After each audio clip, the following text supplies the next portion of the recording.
Maxie, I've been thinking, should we do season 3 on the Dr. Joe show?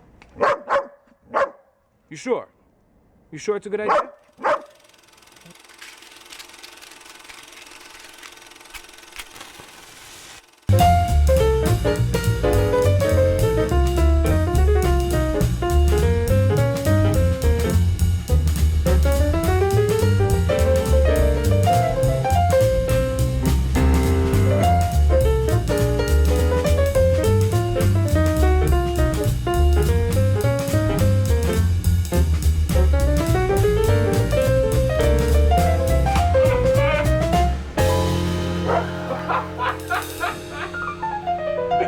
You know, that's what I'm talking about.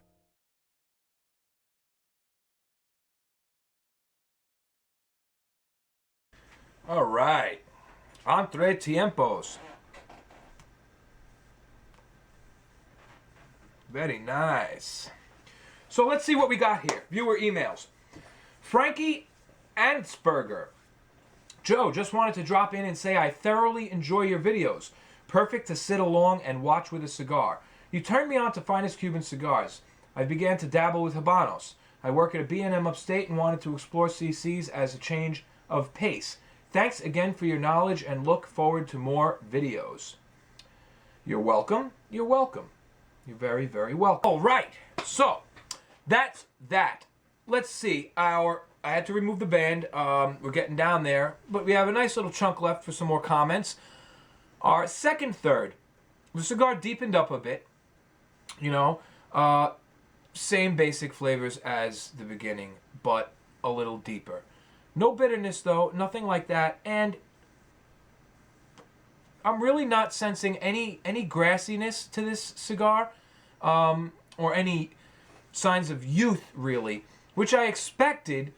I was reading some other reviews online actually, and you know, one person said that they got some grass in the second half, and as far as that, the cigar was young. And, you know, I don't know. I got this in the middle of 2014 when they first came out, like I said, and I've had it in my humidor ever since. And right now, I'm not sensing any grass at all. In fact, the second third was quite flavorful, much more flavorful than the first third, and it's just deepening up. Entering the last third here, just a tiny bit of pepper coming through. Flavors are nice. You know, nice tobacco flavors.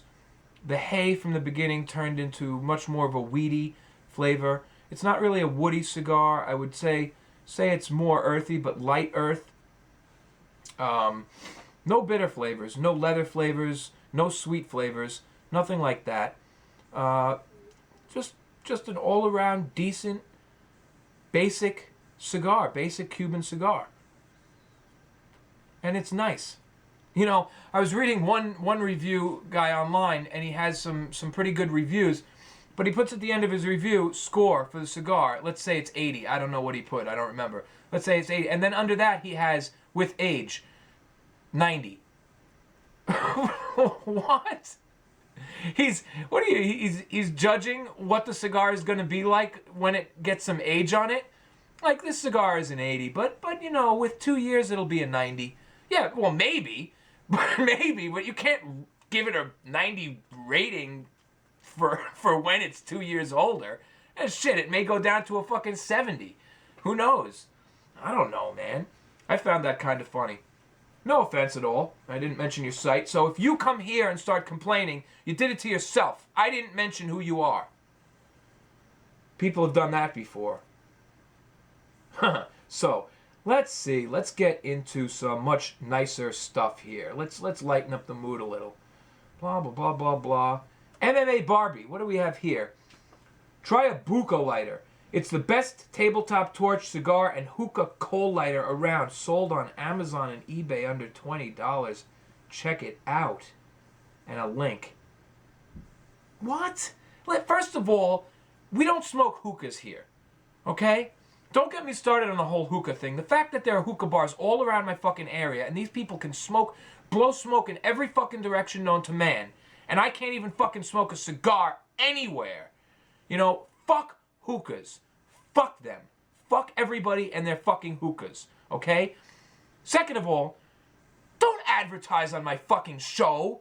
Fuck you. You know what? You know how much work I put into this shit? Let me tell you something. If you sent me a nice email and said, hey, I love your show, I think your audience would really, like this product. And, I'll give you a little something if you mention my... Maybe I would. Maybe. But I wouldn't say it's the best fucking torch around, especially if I didn't believe it was. I would just say, hey, try this. But I don't know. Maybe I wouldn't. It would have to be good, It would have to be good. If anybody's going to advertise anything here, it's got to be good. My reputation's on the line. These fucking people sticking links all over the place. Fuck you. Look at this fucking... And by the way, I didn't say the actual name of the lighter, so I didn't advertise your shit. So people are thinking, you just advertised. No, I didn't. I said something else. It's not called what I said it's called. Fucking cunt. MMA Barbie. Gotta be fucking kidding me, these people. Gotta be kidding me. Hookahs, MMA Barbie, you must be a hipster.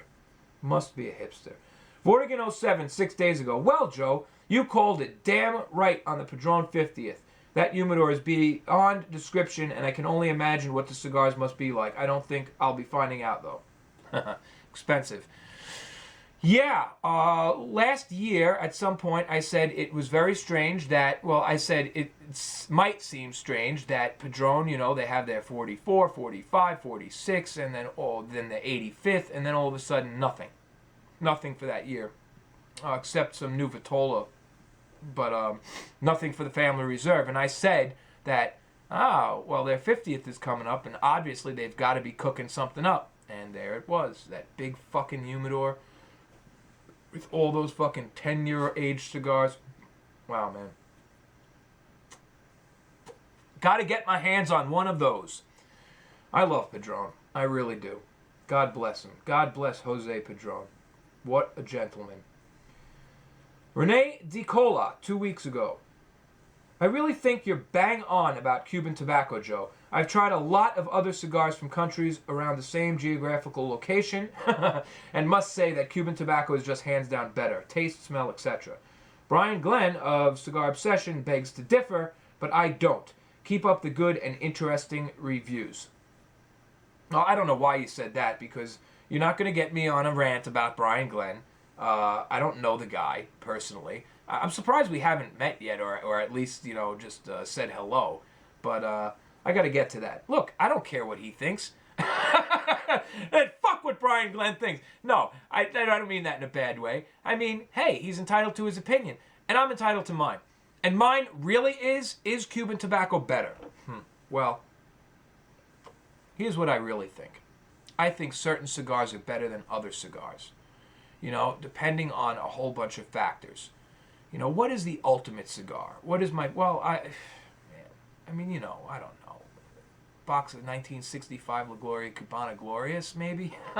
What is the ultimate cigar? I've had some Nicaraguan cigars that were just mind-blowing. Mind-blowing. Some really, really good Nicaraguan cigars. And I'm starting to find that they age well, too. And then there's Cuban cigars, which you obviously know I love. I would be comfortable in saying that Nicaraguan tobacco and Cuban tobacco, and I don't want anybody to kill me here, as far as it has nothing to do. Do not say I'm a racist. Please stop playing that card. Somebody started playing the race card with me because I said Cuban tobacco is better than Dominican tobacco. Don't be an asshole. I think Cuban tobacco and Nicaraguan tobacco have much more flavor generally than Dominican tobacco and Honduran tobacco. That's my thoughts. I think Nicaraguan tobacco and Cuban tobacco are actually really hand in hand at each other's throats for who's better, because both have amazing leaf. Amazing leaf. I would also say that no matter where you get your Cuban cigars from, as good as they're getting, the quality control is still better for Americanized companies, etc. Tatuaje, Padron, anything aimed at the American market, even Dominican, Lido Gomez, LG, hey, Flor Dominicana. these are amazing companies with amazing quality control. You know, I've never smoked a plug Padron, ever. I've never smoked a bad Tatuaje, ever. I mean, from, you know, regular line, Corona line. I'm not talking any other special series. I've never. Nicaraguan tobacco is awesome. It's awesome. It's awesome. And they're coming out with new shit all the time, and crossbreeds and hybrids, and you know, it's just that cigar we smoked the other day, the Letelier. You guys got to try that. What a great cigar. I mean, if you like medium-bodied cigars, if you like full-body, it's a good cigar for either or. Not a mild cigar. Lots of flavor.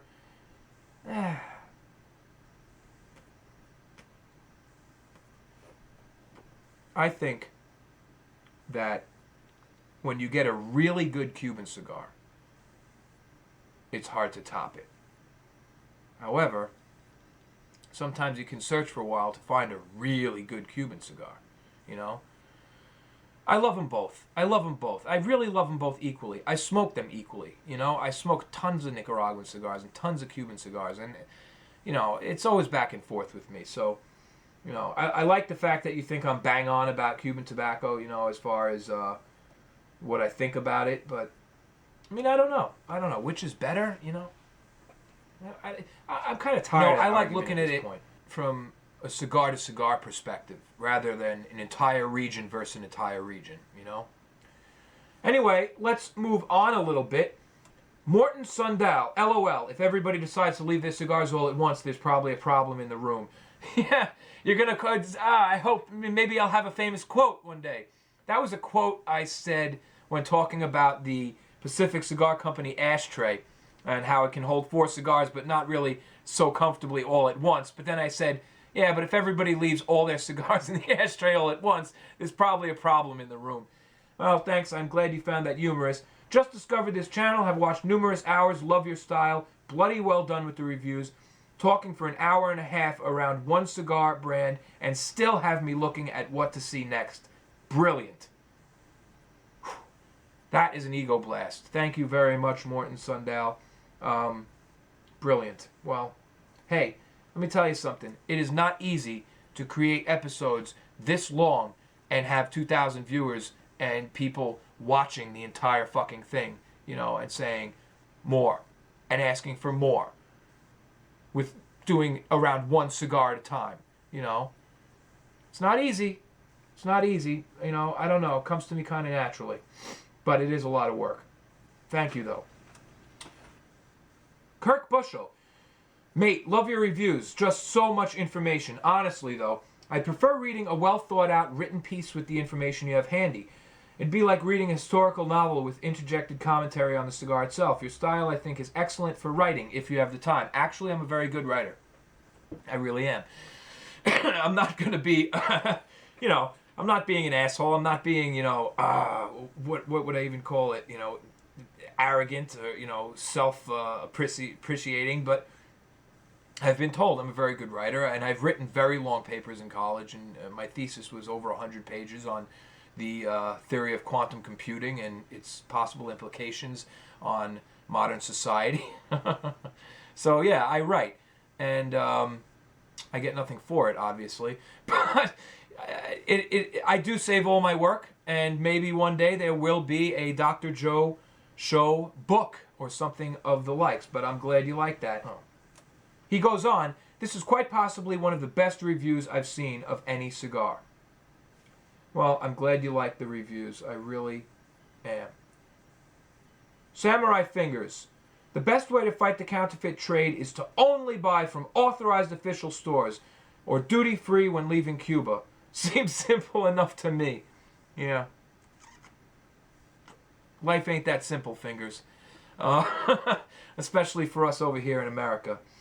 You want to go to Cuba every time you got to buy a box of cigars, you be my guest.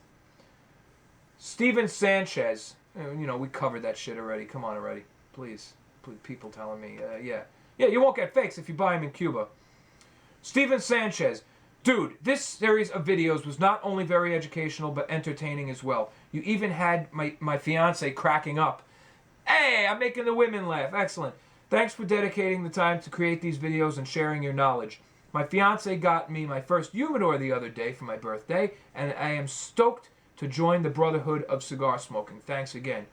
Hey, man, welcome, Mr. Sanchez, Mr. Steven Sanchez. And I hope it's a nice humidor, and I hope it treats your cigars well, and I hope your cigars treat you well. And that's about it. Welcome. You know, it is a brotherhood. And all we ask is that you be a gentleman. Be a gentleman. You're nice, I'm nice. You're an asshole, I'm going to be an asshole. That's how it works. Trikes and Trails. Dr. Joe, I must say that I truly enjoyed, you can call me Joe, I'm not a doctor, but I must say that I truly enjoyed your multi-chaptered series on counterfeit cigar ID. There is so much info that I have to try to remember for my upcoming trip to Cuba. Congratulations. I'm currently scouring the web nets, learning all I can about cigars and the industry history. Being Canadian, I'm going to max out my allowable exemptions and drop some serious coin on multiple boxes. Well, I'm quite excited to have the opportunity to seriously stock up, but in the same breath, I'm a little nervous about being taken to the cleaners on a big purchase. Well, you should be, especially in Cuba. You know, I know to not buy from so-and-so's uncle outside the factories and not to buy anything on the beaches. No, no, no, no, no. Don't buy anything outside a shop, period. Don't buy anything outside a shop, period. And make sure the shop you go... You know what? When did you leave this? Damn it. We did the perfect episode. You want to go somewhere and get Cuban cigars? You go right there. You go right there. Melia Cohiba. It's a La Casa del Habano and a hotel. And if you stay anywhere, that's a great place to stay, according to the internet. But it is a 5-star first-class hotel in Cuba. They do have an LCDH on the premises. They have aged cigars in every brand you can possibly imagine. That is the place to buy. You're not going to find real Cuban cigars in Cuba for much cheaper than you will find them there. They're pretty much priced all the same around the area. They're priced by the government. They have to be a certain price. If they're lower, they're probably fake. Okay? Very, very rare you run across somebody who actually is starving to death and wants to sell you a box of Cohibas for $100. Very, very, very rare that happens. Very rare. Very rare. Okay? Very, very rare somebody needs an emergency. Somebody's aunt needs an emergency operation, so I'm selling you my cigar collection. It's $50 for 10 boxes of assorted cigars. Very rare. So, number one, is there a site that has some sort of up-to-date cigar pricing chart that is applicable to Cuba proper? No. Very, very hard to find any information on how much the cigars cost in Cuba, especially wholesale. Especially wholesale. Very hard to find that information, actually. Retail, well, once you go there, you'll know. But like I said, cigars in Cuba are priced by the government. They have to be sold at a certain rate. At the La Casa del Habano. Nowhere else, never outside, ever, ever. And make sure you're at a real La Casa del Habano, because there are places, like for instance in Mexico, that call themselves La Casa del Habanos, but they have fake cigars. How do I know? Because I have some of my viewers who sent me, like for instance, took pictures. I got these in an LCDH in Mexico. Sends me pictures of what's supposed to be Maduro 5s. Dude. Not only did they not have the Maduro 5 band, they didn't even have the right real Cohiba band. It was just completely wrong. Completely wrong. Anyway, have a good time. What else did he ask? What are the latest safeguards or labeling or tips to be aware of when buying sealed boxes in Cuba? Well, look at my counterfeit episode. Pretty much everything that's there. I don't really think there's any... Well, I know. There are no other safeguards other than the ones I talk about in that anti-counterfeit crash course. Anybody who hasn't seen it yet, if you're watching this video now and you want to buy Cuban cigars, you watch that fucking crash course. If you're interested in that, watch it, man. Watch it. It's good. It has all the information, past, present, future, up to fucking date, on what you should be looking for when looking for a real, genuine box of Cuban cigars. Anti-counterfeit crash course. Microprinting. You know, correct government seals, correct labeling, correct everything. If you... Latest safeguards labeling. If you have any specific questions, you can always ask me. Anyway. Oh, look at this. A few years ago while in Mexico, my girlfriend bought me a box of 5-box Monte Cristos 2009 limited edition number 2s. They turned out to be some pretty awful beetle-reading pieces of garbage, and we don't want to see that happen again. I'm telling you. Be careful in Mexico. A lot of fakes coming up from there. A lot of fakes. Thanks for any help you can offer up. Well, I hope you're watching this episode. I will also reply to your comments, so hopefully you get that via email, and hopefully I'm not too late and you didn't go already.